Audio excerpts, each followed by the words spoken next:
Je reprends la parole et je suis très heureux d'accueillir pour cette première conférence de la journée Marc Valeur. Et c'est un plaisir qu'on renouvelle volontiers. Alors, psychiatre et ancien chef de l'hôpital Marmottan de Paris, alors Marc Valeur est auteur de nombreux ouvrages et textes que je vous recommande de lire. Et vous allez nous parler aujourd'hui de l'hypothèse ordalique. Alors, je vous laisse la parole, mais je demanderai à chaque orateur vraiment de veiller au temps de parole comme on le fait. Là, on tient le timing, mais bon, on vient de commencer. J'espère qu'on tiendra tout au long de la journée. Je rappelle que les questions, vous pouvez les poser sous forme sur la messagerie Zoom et on les reprendra après l'intervention de Marc Valeur et d'Émeric Brody. Et je vous informe aussi que toutes les interventions de la journée seront, alors si la technique ne nous joue pas des tours, seront enregistrées et disponibles prochainement. Voilà, alors Marc Valeur, je vous laisse la parole sur l'hypothèse ordalique. Merci beaucoup. Mais je commence par féliciter Élise Bourdin d'avoir eu l'idée d'organiser cette journée. Et je la remercie aussi de l'occasion qu'elle me donne de saluer Franck Moulard et les collègues de Valenciennes que je n'ai pas vus depuis bien longtemps. Donc, Jacqueline Descarpentries rappelait que l'idéologie dominante en matière de soins comme de prévention était beaucoup marquée par un modèle biomédical qui gagnait à être remis en question autant que faire se peut. Et je pense personnellement que l'intégration du jeu pathologique dans les addictions, qui a été reconnue par les instances internationales comme l'émergence de la problématique des addictions sans drogue, a déjà grandement contribué à ébranler cette idéologie biomédicale. Parce que les addictions avec drogue, qui sont un sous-groupe de ce grand groupe des addictions, ont trop longtemps, pendant près de 2 siècles, été conçues comme des intoxications chroniques, sur le modèle de l'alcoolisme chronique de Magnus Huss de 1849, ce qui permettait de faire l'impasse sur la question des usages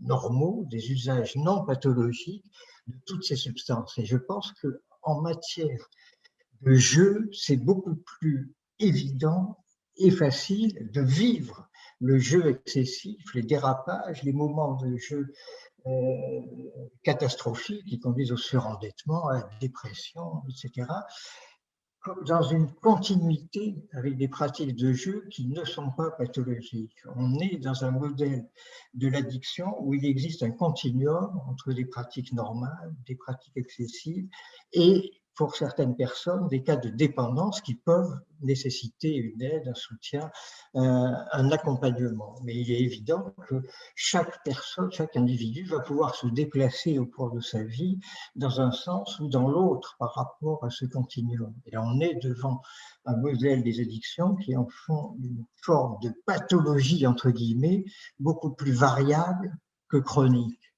Et je pense qu'une grande partie, sinon l'ensemble des réflexions qu'on va pouvoir avoir sur le jeu pathologique devrait s'appliquer aussi à l'ensemble des addictions, y compris les addictions avec drogue, ce qui permettra de remettre en question cette ligne Maginot qui a été construite chez nous entre d'un côté des drogues et de l'autre ce qui serait des marchandises comme les autres, ce qui arrange bien sûr la plupart des marchands et les modèles économiques dominants. Alors l'hypothèse ordalique, je l'avais bien sûr élaborée en 81, quand j'avais fait mon mémoire de psychiatrie, à propos de l'héroïnomanie, à propos du fait de l'overdose dont on se demandait si c'était un accident, si c'était une forme de suicide. Et il m'avait semblé qu'on avait affaire à des jeunes qui défiaient le destin, qui prenaient la drogue parce que c'était dangereux, parce que c'était interdit, et non pas malgré le fait que ce soit dangereux ou interdit. Donc, bien sûr, l'ordalie, c'est ce qu'on a appelé en Occident au Moyen-Âge le jugement de Dieu. C'est avant cela le mode de preuve le plus répandu dans le droit antique de toutes les sociétés, qui est encore en œuvre dans certaines régions du monde, notamment en Afrique. C'était une manière d'exposer quelqu'un qui est suspecté de sorcellerie ou suspecté de crime à des éléments suprahumains, naturels, mais suprahumains, pour voir si, par sa mort, dans les ordalies les plus pures, on est convaincu de sa sorcellerie ou de sa culpabilité, ou si, par sa survie, il prouve son innocence. L'idée des conduites ordaliques, c'était donc cette idée que certaines personnes s'imposaient de manière répétitive d'affronter des situations dangereuses, parfois possiblement mortelles, en les vivant subjectivement comme des épreuves dont ils espéraient sortir victorieux. Cette définition des conduites ordaliques implique un certain nombre de facteurs. Tout d'abord, un contexte entre guillemets anémique, puisque c'est vécu comme une épreuve, c'est vécu comme un jugement, et de manière inconsciente, les personnes supposent qu'il va y avoir un juge. C'est la raison pour laquelle on peut penser que les joueurs convoquent dans la séquence de jeu des grandes instances à travers la mise en jeu du hasard, ces grandes instances que sont le destin, la chance, etc. La conduite ordalique implique aussi une relation subjective positive au risque. C'est un risque dont on espère sortir grandi.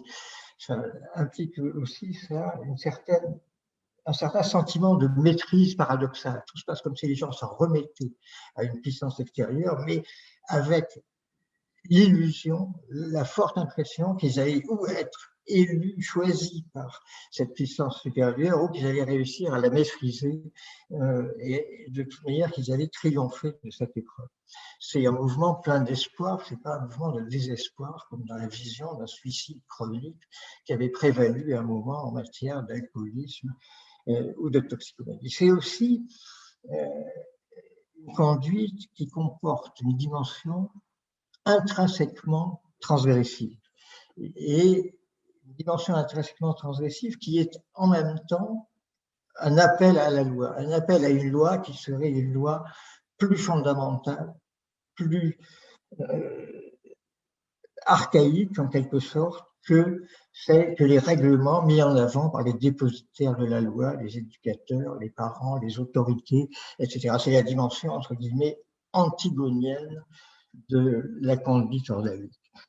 C'est, à mon avis, ce qui est central dans la perception qu'a du jeu Dostoïevski. Quand Dostoïevski a eu l'idée d'écrire Le Joueur, il a écrit « Je vais raconter l'histoire d'un homme versé en beaucoup de matière, mais incomplet en toute chose.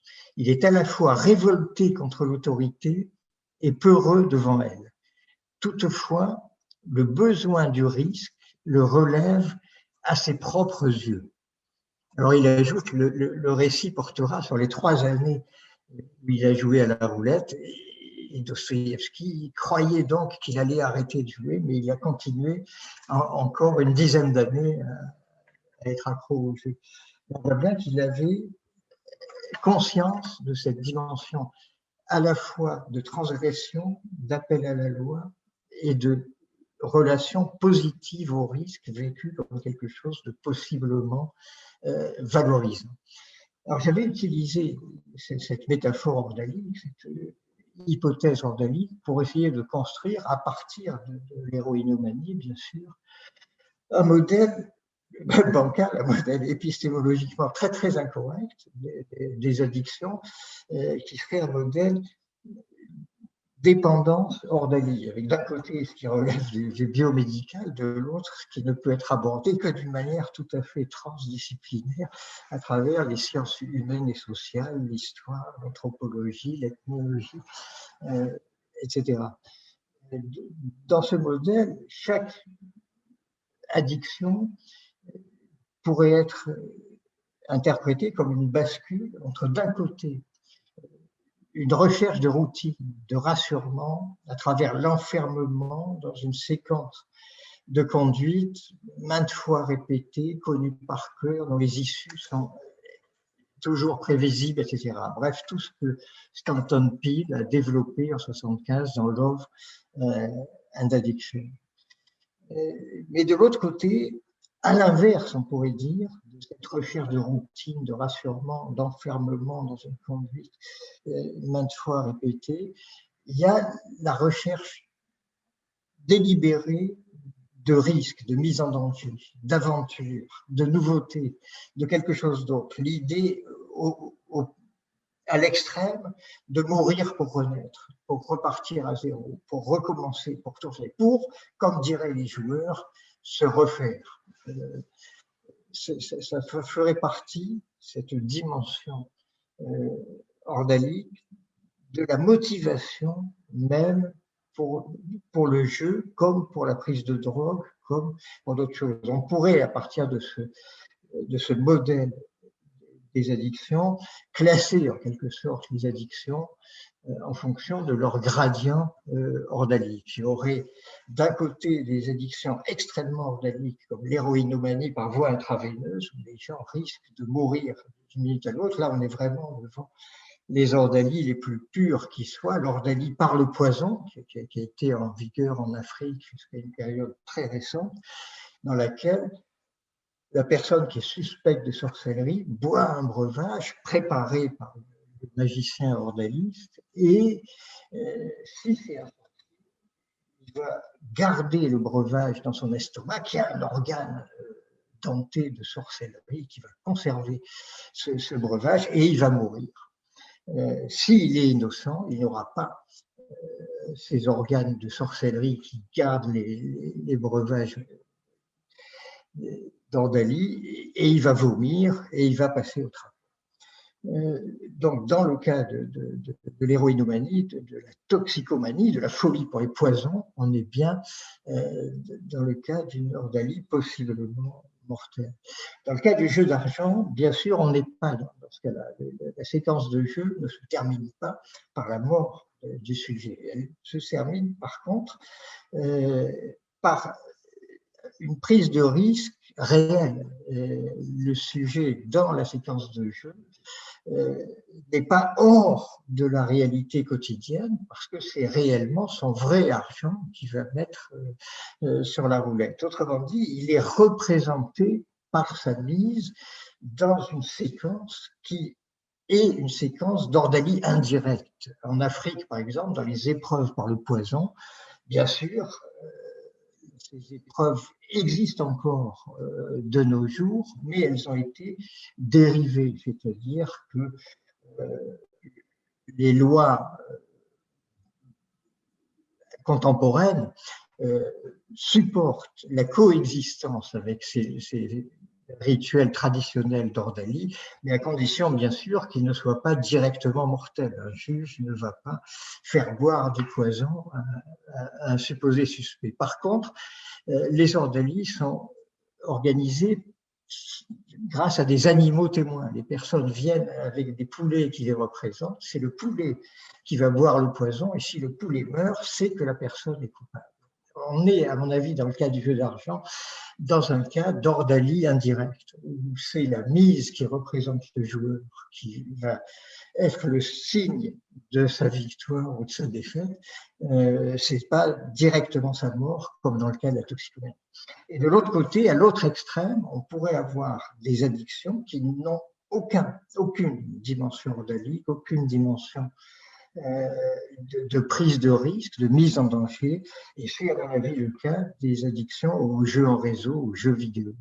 Là, le virtuel, pourrait-on dire, remplit pleinement son rôle, qui est de créer un univers dans lequel la mort est réversible.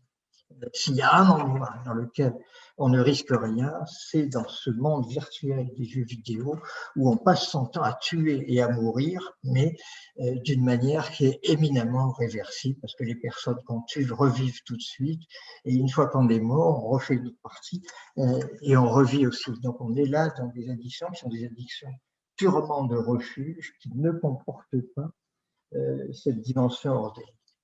Donc, on voit bien que le gambling, le jeu d'argent, comporte en soi pour soi, même dans le cas de jeu normal, en dehors de toute pathologie, cette dimension ordalique de prise de risque qui est une manière de convoquer la chance, le destin, ce que Freud appelait les grandes puissances parentales à propos du cas Dostoïevski. Alors bien sûr, le jeu d'argent comporte aussi cette dimension de virtualisation qu'on retrouve dans les jeux vidéo. C'est Goffman, quand il étudie les joueurs d'argent, qui montre comment il s'agit de jouer des rôles sociaux qui sont différents de ceux qui sont imposés par le monde du travail, par le monde de la famille, etc. La personne qui va jouer, par exemple, au PMU, va oublier qu'il est un petit fonctionnaire ou qu'il est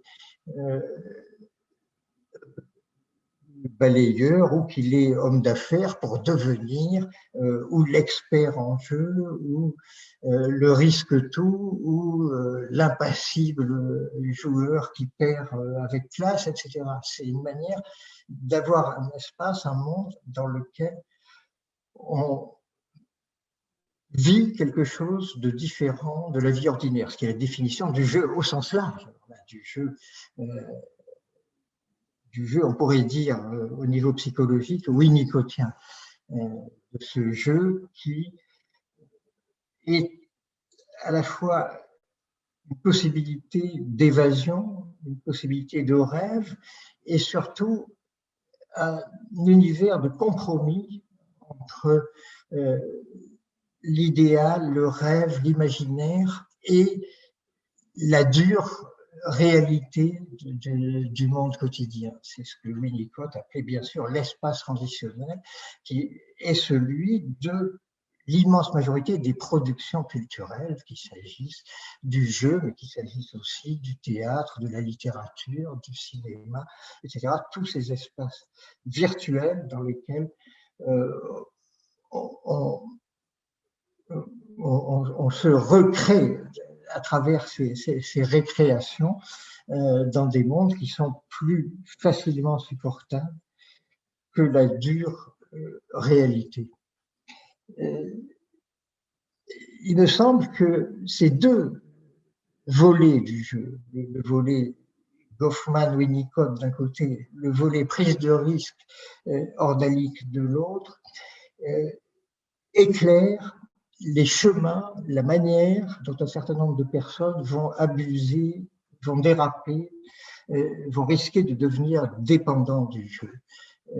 Avec Blachitsky et Nauer, on a pris l'habitude de dire qu'il y a plusieurs pathways, plusieurs chemins du jeu normal vers le jeu pathologique, vers l'addiction.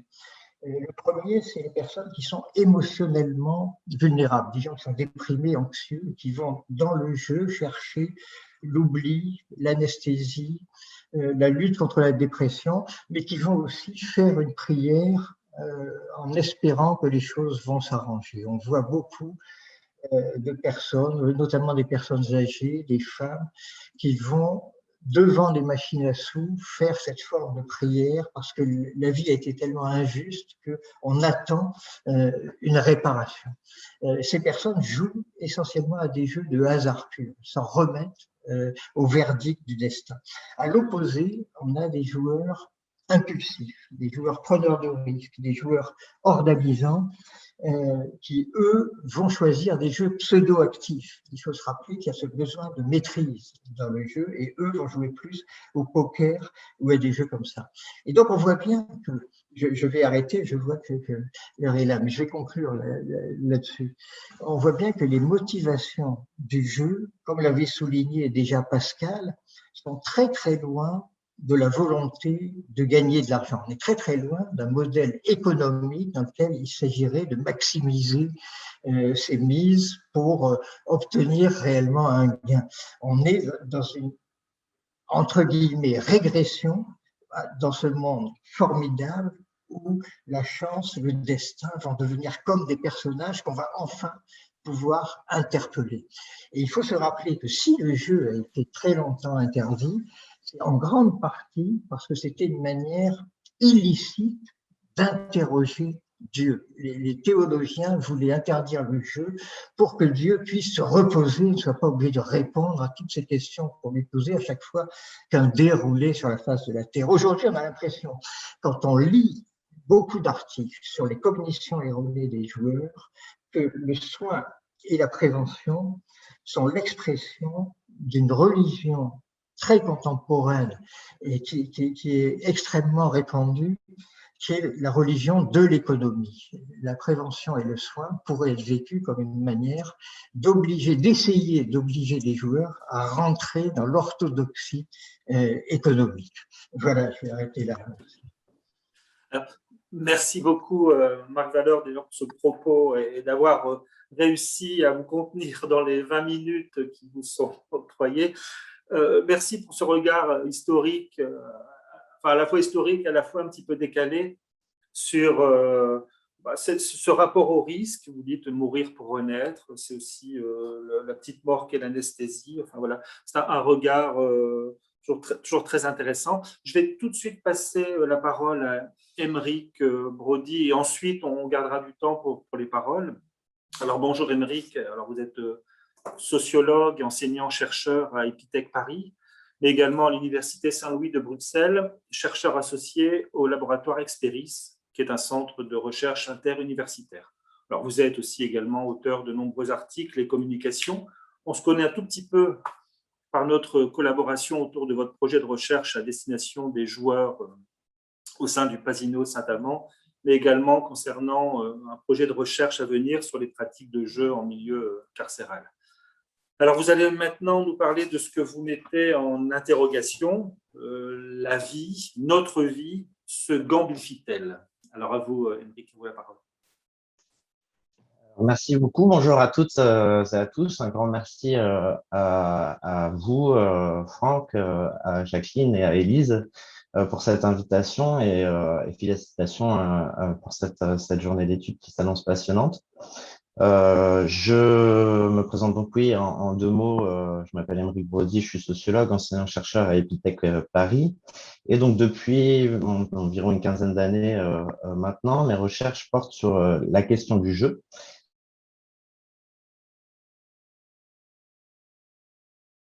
Alors, j'y reviendrai plus en détail dans un instant, mais dans le cadre de mes recherches, j'ai réalisé plusieurs enquêtes de terrain sur ce sujet, notamment auprès des joueurs amateurs de poker, mais aussi auprès de joueurs dits compulsifs, pour reprendre la dénomination utilisée par les membres d'un groupe d'entraide dédié aux joueurs ayant des problèmes d'addiction au jeu d'argent, que j'ai eu l'occasion de suivre dans la durée. Alors, c'est précisément sur la base de ces deux enquêtes que s'appuie ma présentation du jour, intitulée donc la gamification de la vie, avec un point d'interrogation, joueur amateur versus joueur compulsif. Alors, permettez-moi tout d'abord de préciser que cette présentation s'appuie sur un chapitre publié récemment dans un ouvrage collectif intitulé en français la gamification de la société vers un régime du jeu, et paru également en anglais sous le titre The Gamification of Society. La plupart des analyses que je développerai ici sont donc tirées de ce chapitre d'ouvrage, dont je donnerai les références précises au terme de mon intervention. Alors, comme je le disais en préambule, mes recherches portent donc sur la pratique des jeux d'argent et en particulier sur deux populations spécifiques que sont les joueurs amateurs de poker et les joueurs dits compulsifs. J'ai rencontré les premiers dans le cadre d'une enquête réalisée en France entre 2006 et 2011, durant laquelle j'ai eu l'occasion d'investiguer différents terrains de jeu, allant de petites parties de poker entre amis à un tournoi à grande échelle rassemblant plusieurs milliers de joueurs amateurs, en passant par des sites de poker en ligne dans le cadre de parties gratuites ou à faible enjeu. Différents terrains de jeu qui m'ont à la fois permis d'observer les pratiques des joueurs qui s'y inscrivent, mais aussi de les interroger par entretien et par questionnaire sur leur rapport au jeu et donc sur la place que celui-ci occupe dans leur vie. Je ne reviendrai pas ici dans le détail des résultats de cette enquête. Pour cela, j'indiquerai aussi quelques références en bibliographie.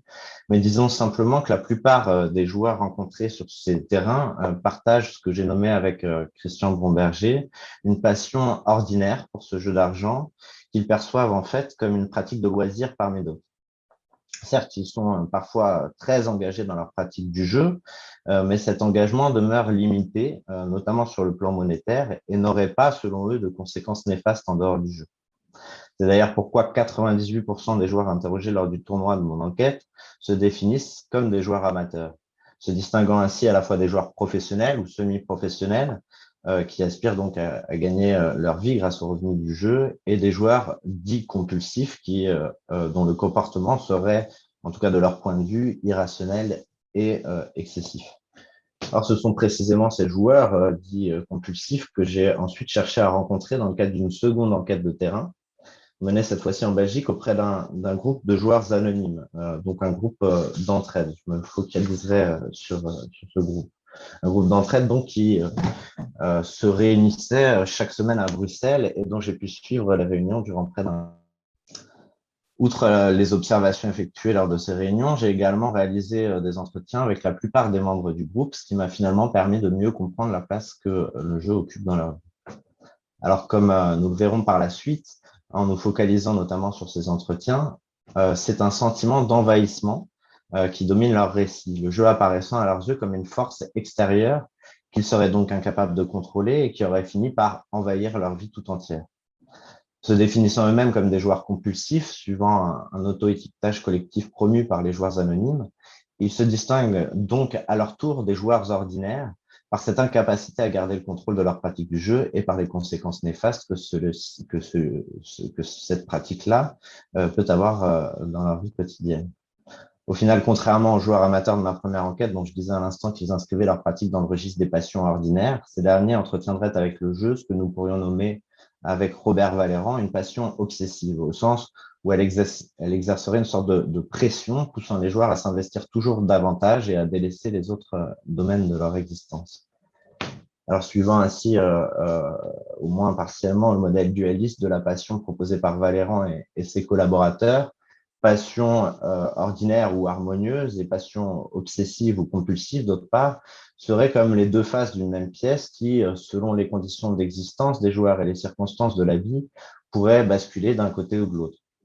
Côté pile, si j'ose dire, on trouverait donc des joueurs pouvant s'engager pleinement à l'intérieur du jeu tout en restant capables de contrôler leurs pratiques et d'investir d'autres activités, comme en témoigne ce joueur amateur de poker que j'ai rebaptisé Rodolphe et qui déclare avoir su garder ce côté raisonnable que certains de ses camarades de jeu auraient selon lui perdu.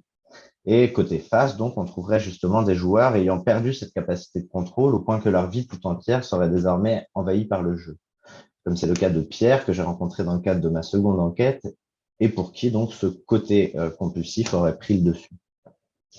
On mesure à la lecture de ces entretiens le fossé qui sépare ces deux profils de joueurs, entre lesquels il existe évidemment tout un continuum de situations intermédiaires et au-delà desquels il existe aussi, je pense, d'autres profils de joueurs, comme les joueurs dits récréatifs ou les joueurs professionnels, par exemple. Mais je ne m'étends pas ici sur ce sujet. Par contre, j'aimerais dire deux mots, en fait plus de deux mots, sur le contexte dans lequel ont été réalisées ces deux enquêtes de terrain, car en fait, ce contexte est au cœur de mon propos. Réalisées donc entre 2006 et 2018, ces deux enquêtes s'inscrivent en effet dans un contexte socio-historique particulier qui coïncide notamment avec la montée en puissance des jeux d'argent en ligne et plus globalement avec le développement de l'industrie du jeu. En France comme en Belgique, le secteur des jeux d'argent a effectivement connu une croissance forte ces 20 dernières années, en particulier avec les opérateurs de jeux en ligne dont le chiffre d'affaires ne cesse de progresser les derniers chiffres de l'ANJ. Un accroissement de l'industrie des jeux d'argent qui se traduit alors, comme l'on voit dans ce graphique, par une augmentation des dépenses dans la population. Les dépenses nettes liées aux jeux par habitant étant ainsi passées en France de 133 € par an en 2000 à 199 € en 2017, au moment où je commençais ma seconde enquête. Rappelons d'ailleurs, si besoin, que la part des dépenses consacrées aux jeux d'argent n'est pas égale selon le profil des joueurs. Les joueurs dits excessifs, pathologiques ou compulsifs assumant en l'occurrence plus d'un cinquième des dépenses totales de l'ensemble des joueurs, et ce alors même qu'ils représenteraient moins d'1% de la population générale, ce qui est aussi bien le cas en France qu'en Belgique. Certes, il s'agit là donc d'une petite minorité de la population auquel viendront s'ajouter l'ensemble des joueurs à risque faible ou modéré dont certains joueurs amateurs de poker font peut-être partie, mais les dépenses qu'ils consacrent au jeu et les risques qu'ils encourent justifient qu'on leur prête une attention particulière, d'autant qu'ils semblent particulièrement sensibles comme nous le verrons par la suite, aux effets de cet envahissement de la vie par le jeu, pour reprendre une expression de l'économiste Alain Cotta. Alors, si les résultats de ces deux enquêtes que j'ai menées sur le terrain n'ont de valeur empirique qu'au regard du contexte dans lequel elles ont été réalisées, je propose donc ici de les resituer dans ce contexte particulier qui, dans une certaine mesure, affecte à la fois les joueurs amateurs de ma première enquête et les joueurs compulsifs de la seconde. Pour ce faire, je m'appuierai sur le concept de gamification qui, dans une acception élargie, me semble pouvoir rendre compte des effets de ce contexte sur la vie des joueurs. Alors, après avoir précisé la définition, on se penchera donc sur leur récit afin de comparer les effets que cet envahissement de la vie par le jeu ou cette gamification au sens large peut avoir sur les uns comme sur les autres. Alors, que faut-il entendre par gamification et en quoi ce concept est, à mon sens, utile pour décrire le contexte dans lequel s'inscrivent mes deux enquêtes? Précisons tout d'abord que ce dernier s'inspire du concept de gamification, qu'on pourrait définir au sens strict comme le fait d'intégrer des dispositifs ludiques généralement issus des jeux vidéo dans des domaines autres que le jeu, comme l'éducation, la santé, la politique ou la communication, par exemple. Autrement dit, il s'agit essentiellement ici de dispositifs vidéoludiques qui consistent à instrumentaliser le jeu vidéo à des fins autres que le jeu lui-même. Mais certains auteurs, comme Heide Silva Ochoa, proposent dans un article paru dans la revue Sciences du jeu, de définir plus largement la gamification comme un élargissement du paradigme ludique à des domaines dont il est censé être habituellement exclu, c'est-à-dire comme une extension du domaine du jeu, pour citer le philosophe Jacques Henry. C'est cette définition élargie que je souhaite ici appliquer au concept de gamification. Alors, à l'instar du concept de gamification, le concept de gamification se définit d'abord comme l'intégration de dispositifs ludiques issus des jeux d'argent dans des domaines autres que le jeu d'argent, et en particulier dans le domaine du jeu lui-même, au sens du gaming et non du gambling. Ces sortes de loteries payantes intégrées aux jeux vidéo qui permettent en fait aux joueurs d'obtenir de façon aléatoire certains accessoires se révélant donc utiles pour progresser plus vite à l'intérieur du jeu. Au fond, ces dispositifs ludo-monétaires participent d'une monétisation des jeux vidéo qui passe par un processus de gamification consistant, selon la définition de Kérouz et Savard, à introduire dans le jeu des caractéristiques propres au jeu de hasard et d'argent, comme le tirage aléatoire ou la mise monétaire, par exemple. Or, ce processus ne concerne pas seulement les jeux vidéo, comme en témoigne la littérature scientifique sur ce sujet, mais s'applique également à des domaines autres que le jeu, comme par exemple la publicité ou le sponsoring des équipes de sport par les sites de paris en ligne.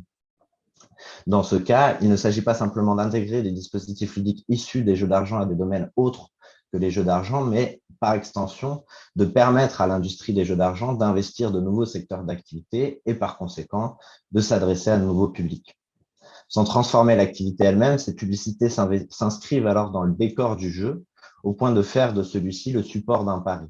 No bet, no game, pour citer le slogan publicitaire d'un site de paris sportif.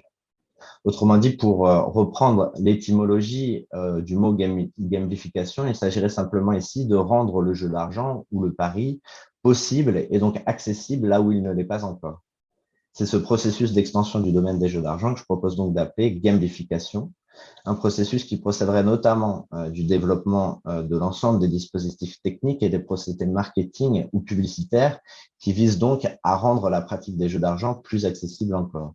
Au premier rang desquels, sans doute, le développement même des jeux d'argent en ligne qui ont précisément permis de rendre la pratique de ces jeux possible en dehors des espaces de jeux consacrés, comme les casinos par exemple, et via Internet de les rendre accessibles au plus grand nombre. Au final, c'est donc bien d'un élargissement du domaine des jeux d'argent dont il est question, cette définition élargie permettant à la fois de saisir la logique globale à laquelle participe la gamification au sens strict et de décrire les effets que ce processus global peut avoir sur la vie des joueurs, comme nous allons donc le voir à travers les récits des joueurs interrogés lors de mes deux enquêtes. Alors, prenons d'abord l'exemple de Rodolphe, un joueur amateur de poker de 26 ans que j'ai interrogé au printemps 2007, après l'avoir observé jouer plusieurs fois dans son groupe d'amis et qui, comme nous l'avons vu précédemment, se présente en fait comme un joueur raisonnable, même s'il ne cache pas dans ce nouvel extrait d'entretien l'intense passion qui l'anime et la place que le jeu occupe dans sa vie quotidienne. Je cite, le poker occupe une place super importante dans ma vie. Il n'y a pas une seule journée où je n'y pense pas. Ça ne m'arrive jamais. Tous les jours, j'y pense, c'est évident, mais c'est pas pour autant que ça m'obsède. C'est juste un truc qui me passionne. Alors, s'il se défend d'en faire une obsession, Rodolphe n'en est pas moins le jeu auquel il pense chaque jour. D'ailleurs, il n'est pas le seul à y penser régulièrement puisqu'il en parle souvent aussi avec ses camarades de jeu, y compris au détour d'une conversation dont l'objet n'est pas forcément le jeu lui-même. Je cite, on a utilisé un terme du poker, donc c'est un jeu, alors qu'on n'est pas autour d'une table et qu'on ne parlait pas du tout de ça, mais ça revient quand même sur le tapis. Alors, si cette dernière phrase suscite nos rires, c'est précisément parce qu'elle illustre, à travers la métaphore du tapis de jeu, cette tendance des joueurs amateurs de poker à utiliser des images ou des expressions issues du jeu pour ensuite les transposer dans la vie de tous les jours. Une tendance que j'ai observée à maintes reprises auprès des joueurs de ma première enquête, comme si en fait le jeu se déployait progressivement dans leurs discours et leurs interactions verbales, y compris lorsqu'il n'est pas question de jeu. Alors, ce faisant, la métaphore déplace le jeu au-delà de ses frontières traditionnelles. Et parmi ces frontières, il y a notamment celle qui sépare le jeu et le travail. Une frontière hautement symbolique que Rodolphe n'hésite pas à franchir à plusieurs reprises durant notre entretien, utilisant régulièrement la métaphore du jeu pour parler de son activité professionnelle. Alors, je précise que ce dernier exerce le métier de vendeur, ce qui a pu le conduire à travailler dans des foires ou des salons, comme il le raconte donc dans ce nouvel extrait d'entretien. Je cite, en travaillant dans les salons, j'ai appris à aiguiser mon œil et à lire les gens. C'est toi et ta lecture. Et dans le poker, c'est la même chose.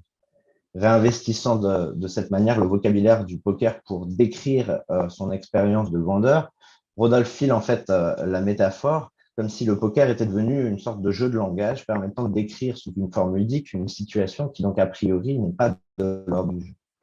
Par conséquent, l'usage de cette métaphore ludique témoigne bien d'une extension du domaine du jeu, puisque pour reprendre Jacques Henriot, je cite, l'idée même de jeu en vient à s'appliquer à des réalités, à des situations, à des conduites à propos desquelles son emploi récemment encore eût paru déplacé. Or, ce jeu de langage n'est pas sans effet sur la vie du joueur, puisque, à en croire son récit, Rodolphe aurait fini par adopter dans son travail une attitude ludique, consistant en l'occurrence à tenter de lire les intentions de ses clients, comme il le ferait donc dans le cadre d'une partie de poker. D'ailleurs, il le reconnaît lui-même, ce que j'ai appris au poker, ça m'a servi dans mon travail et inversement. Certes, la pratique du poker demeure à ses yeux une passion ordinaire qui n'a pas de conséquences néfastes sur sa vie quotidienne, mais en donnant ainsi une coloration ludique à des situations qui a priori ne relèvent pas d'un jeu, Rodolphe, comme de nombreux joueurs amateurs de poker, contribue donc un peu malgré lui à un élargissement du paradigme du jeu. Alors voyons maintenant comment cette extension du domaine du jeu s'exprime dans les récits des joueurs dits compulsifs rencontrés sur le terrain de ma seconde enquête, en commençant par l'exemple de Melvin, un jeune homme de 28 ans que j'ai interrogé en octobre 2018 à la suite d'une réunion des joueurs anonymes de Bruxelles. Dans cet extrait d'entretien, ce joueur compulsif me raconte avec une certaine addiction au jeu lui a non seulement fait perdre de l'argent, mais l'a conduit à s'isoler de ses amis. Je savais qu'il y avait un problème, puisque tout l'argent que j'avais, il partait là-dedans. Et tous les amis que j'avais, j'en ai quasiment plus aujourd'hui. J'en ai plus du tout même. C'est à cause du jeu, tout ça. Le jeu m'a isolé de tout. Le jeu m'a pourri la vie. Toute ma vie, il l'a pourri. Alors, contrairement au récit de Rodolphe, on mesure ici, avec Melvin, les conséquences néfastes que la pratique des jeux d'argent peut avoir dans la vie des joueurs, que ce soit sur le plan financier ou relationnel d'ailleurs. Loin de voir le jeu comme une forme de sociabilité anodine, comme les autres, Melvin en fait ainsi la cause de son isolement. En effet, pour lui, c'est bien le jeu qui lui pourrit la vie. Et pour ce dernier, comme pour les autres membres du groupe, le jeu est en fait vécu comme une force envahissante et destructrice qui aurait en quelque sorte pris le contrôle de leur vie au point de ne plus laisser de place au reste de leur existence. Une force extérieure qu'ils auraient en fait fini par intérioriser et qui les pousserait à se projeter sans cesse à l'intérieur du jeu. Il y avait toujours ce petit truc qui me disait je pourrais être en train de jouer là, dit-il en conclusion de cet extrait. Alors citons pour finir un extrait d'entretien réalisé avec Marc, un commercial de 53 ans que j'ai lui aussi rencontré lors d'une réunion de ce groupe d'entraide. Celui-ci donc qui se définit également comme joueur compulsif alors qu'il est en fait abstinent depuis 17 ans. Et donc il évoque dans cet extrait d'entretien le risque que représente selon lui le développement actuel des jeux d'argent. Alors, je vais lire ce dernier extrait dans son intégralité parce que, à mon sens, il témoigne justement de ce sentiment d'envahissement de la vie par le jeu qui est au centre de mon propos. À l'époque où je jouais, le jeu était partout, mais pas pour autant, pas autant que maintenant. Maintenant, je pense que c'est encore pire. Si tu regardes à la télé, toutes les pubs pour des sites comme bwin ou Unibet, tous les casinos que tu as, toutes les agences de paris, aujourd'hui, tu peux faire des paris sur tout, sur le foot, sur un match de tennis, sur n'importe quoi. Ça n'existait pas de mon temps. Maintenant, tu as, comment ça s'appelle? Les ladbrokes, ça non plus, ça n'existe pas. Une chance pour moi, parce que moi, j'ai touché à tout, jeux de grattage, loterie, loto, plein de trucs. Tout ce qui existait, j'y jouais. Donc, si tout ça avait existé de mon temps, j'y aurais joué aussi. Maintenant, tu peux jouer sur ton portable, sur ton ordinateur, sur ton iPad. Heureusement pour moi, ça n'existe pas parce que sinon, j'aurais pu jouer même au travail. Alors, malgré une longue abstinence qui force le respect des autres membres du groupe et qui lui donne une certaine capacité, une certaine confiance, en tout cas dans sa capacité à résister au jeu, Marc voit donc toujours ce dernier comme une tentation permanente qui ne ferait que s'amplifier avec le développement actuel des jeux d'argent, notamment en ligne. Comme une force d'attraction que les joueurs compulsifs ne sauraient contrôler, le jeu, conclut-il, te prend jour et nuit, 24 sur 24, 7 jours sur 7. Cette dernière sentence montre bien comment certains joueurs, parmi les plus vulnérables, peuvent être directement affectés par ce processus d'extension du domaine des jeux d'argent que je propose donc de nommer gamification. Alors, pour conclure, un processus de gamification ou d'un envahissement de la vie par le jeu, c'est donc d'abord au développement de l'industrie des jeux d'argent et aux effets qu'il peut avoir sur la vie des joueurs que je songe, en sachant que l'importance croissante des ressources financières que nous consacrons aux jeux d'argent n'est que l'un des aspects de l'envahissement ludique de tout notre champ social, pour citer Alain Cotin. Outre l'ensemble des dispositifs techniques et des procédés marketing ou publicitaires qui visent à rendre la pratique des jeux d'argent possible et accessible là où elle ne l'est pas encore, pour reprendre la définition donnée précédemment, il convient ainsi d'observer que cette dimension, que cette extension du domaine du jeu, en l'occurrence ici celle du jeu d'argent, ne tient donc pas seulement à ce que l'on joue davantage, mais plus profondément, plus radicalement, comme l'affirme ici Henriot, soulignant, comme je l'ai fait avec les joueurs amateurs de ma première enquête, que, je cite, l'idée même de jeu se trouve prise pour modèle théorique, pour principe explicatif permettant de concevoir et d'interpréter un certain nombre de situations, d'en comprendre le sens et peut-être de les dominer. Une idée de jeu qui, donc, lorsqu'elle devient compulsive, aurait au contraire tendance à dominer la vie des joueurs, comme nous l'avons vu avec les joueurs compulsifs de ma seconde enquête. Alors, si j'ai encore une petite minute, juste 30 secondes alors, si possible. Que faut-il juste retenir de ces extraits d'entretien? Donc, à bien des égards, nos alertes sur la place qu'occupent les jeux d'argent dans la vie des joueurs.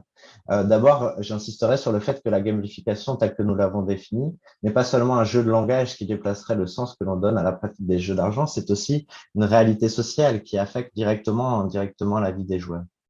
Ensuite, il faut considérer que parmi eux, il existe donc des joueurs particulièrement vulnérables qui, en s'adonnant à ces jeux, auraient nourri une passion qu'ils ne parviennent pas à contrôler.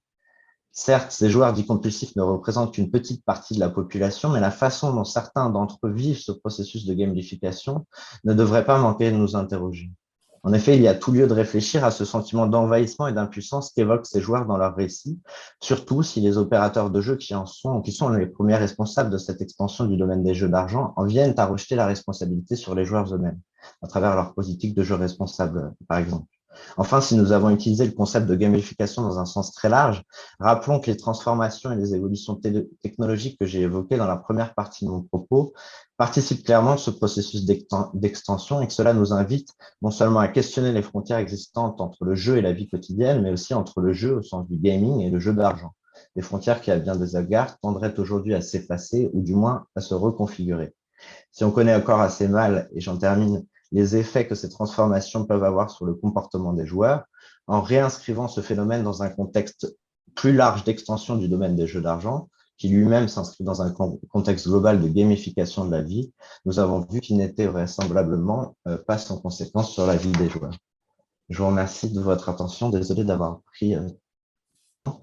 Et donc, je vous laisse prendre connaissance de mes références. Merci beaucoup Émeric et merci Marc. C'est nous qui sommes désolés par ce timing un peu serré qui fait accélérer les choses. Mais en tout cas, je vous remercie tous les deux de nous aider par vos propos. de nous amener, tout au moins à m'amener, moi qui travaille en édicto depuis plus de 20 ans, à repenser le jeu, c'est-à-dire le repenser dans une analyse de celui-ci qui va considérer comme indissociables les dispositifs et les pratiques, mais également les situations, le contexte et les attitudes. Et je trouve que c'est un exercice mental qui me semble aujourd'hui, moi, indispensable. Alors, on va laisser la parole aux écoutants par leurs questions. Alors, on a Pierre Taquet qui a levé la main, qui a peut-être une question. Alors, peut-être, si vous êtes plus à l'aise avec la vidéo, Pierre, peut-être, à toi la parole. Bonjour, bonjour tout le monde. Bonjour. Du coup, merci Marie-Valeur, merci Émeric pour cette présentation.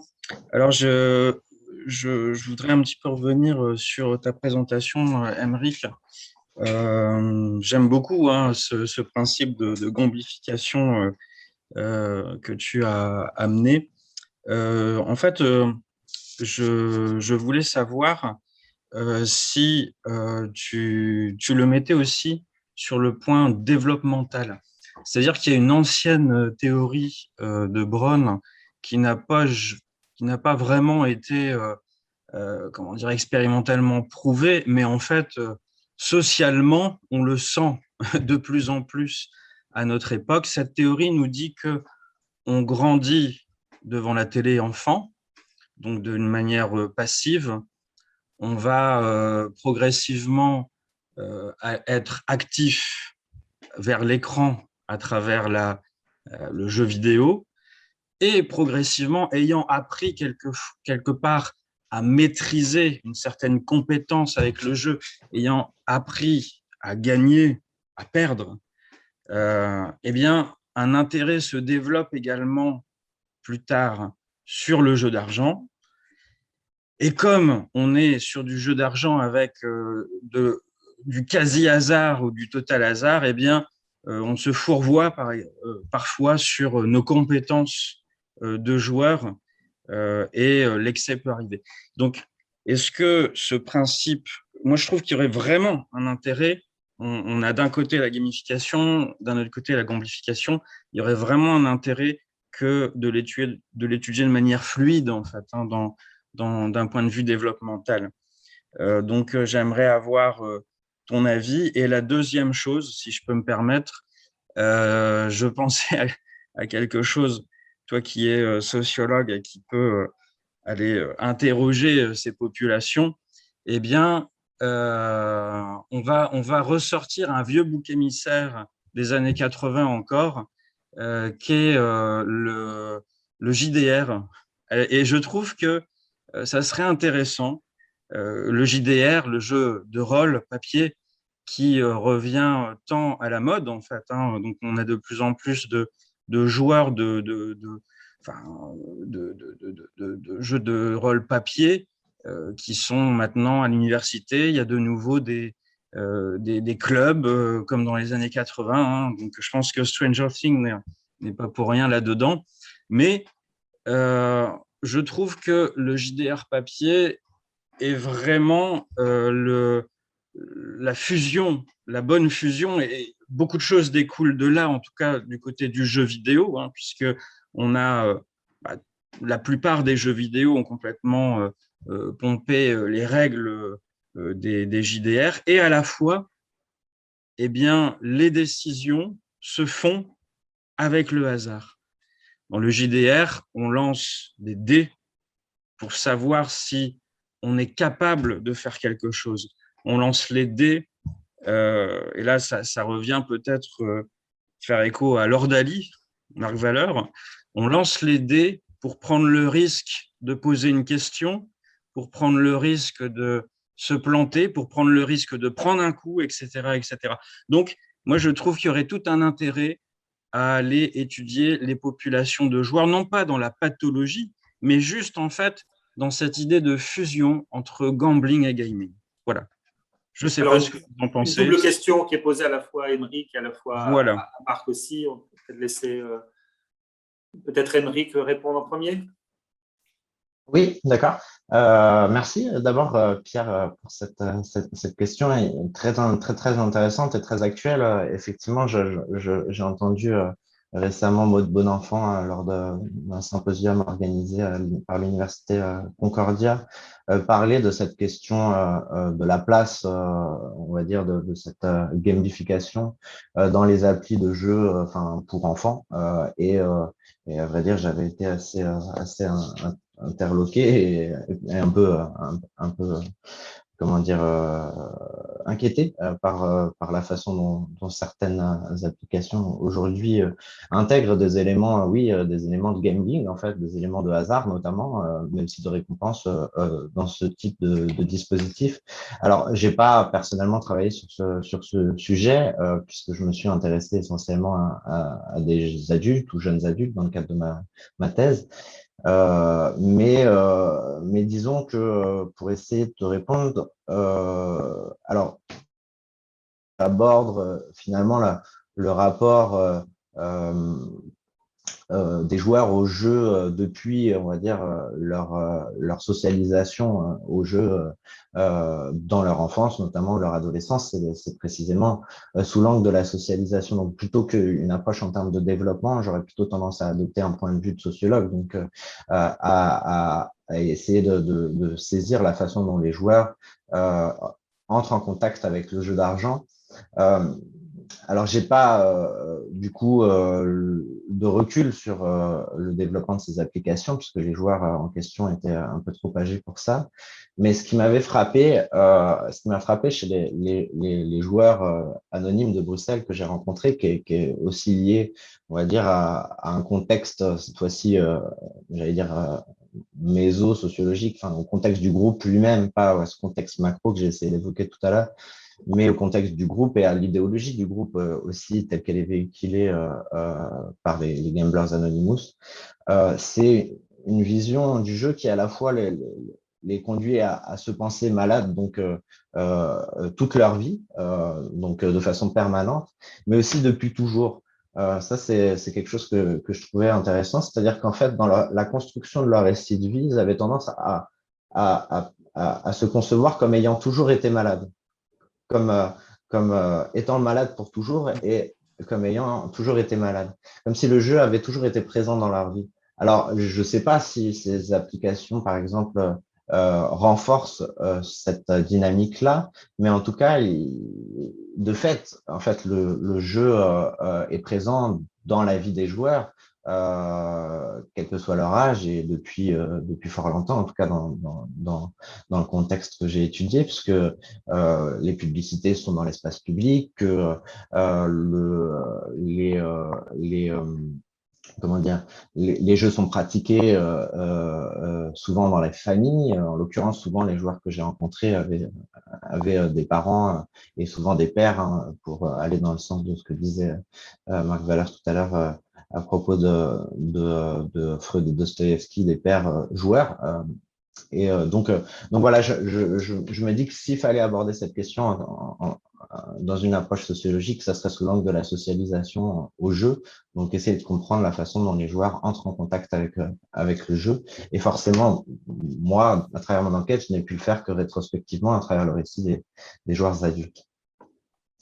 Je ne sais pas si j'ai Je ne répondu sais à pas ta question. si Marc Valeur, vous souhaitez aussi rebondir sur cette question-là ou... Oui, juste une ou deux remarques. D'abord, je pense que c'est évident qu'il va y avoir du hasard et de la prise de risque à l'intérieur du gaming, à l'intérieur des jeux en réseau, des jeux vidéo, etc., mais sans qu'il y ait réellement cette prise de risque réelle qui est la mise d'argent. Et là, la gamification du gaming, c'est quand même une arnaque des opérateurs et une manière de faire payer des gens qui n'avaient pas du tout l'intention de jouer à des jeux d'argent au départ. Quand on lance les dés dans un jeu de table ou dans un jeu en réseau, en principe, il n'y a pas de conséquences dans la réalité économique. Ce n'est pas son compte en banque qui va être débité. D'autre part, sur les joueurs pathologiques par rapport aux joueurs normaux, alors c'est vrai que c'est un peu pareil pour les toxicomanies, les alcooliques, les groupes en 12 étapes font de l'addiction une identité éternelle. On est alcoolique, on est toxicomane, et c'est en tant que tel qu'on aborde les choses. En même temps, c'est un peu compliqué parce que ceux qui mettent dans ce « je suis alcoolique, je suis toxicomane, je suis joueur pathologique », c'est un peu le symbole de l'impuissance de la condition humaine. Et c'est une manière très modeste de se penser supérieur à toutes les autres personnes de l'existence. Donc c'est un peu particulier. Et une remarque aussi sur les joueurs de poker, sur les types de patients. J'avais rencontré une fois un professionnel du poker, enfin quelqu'un qui avait été un joueur professionnel. Il jouait dans un casino aux États-Unis, il tenait une table de poker et il faisait son argent comme ça. Et il disait, mais ça, c'est vraiment très ennuyeux. C'était vraiment l'usine. Il passait son temps à plumer des pigeons qui ne savaient pas jouer. Et il trouvait ça extrêmement ennuyeux, mais ça lui rapportait plein d'argent. À côté de ça, il participait à des compétitions, des tournois, et là, il s'équilibrait. Il n'était pas assez génial pour gagner des sommes folles, mais il était assez bon pour ne pas perdre d'argent.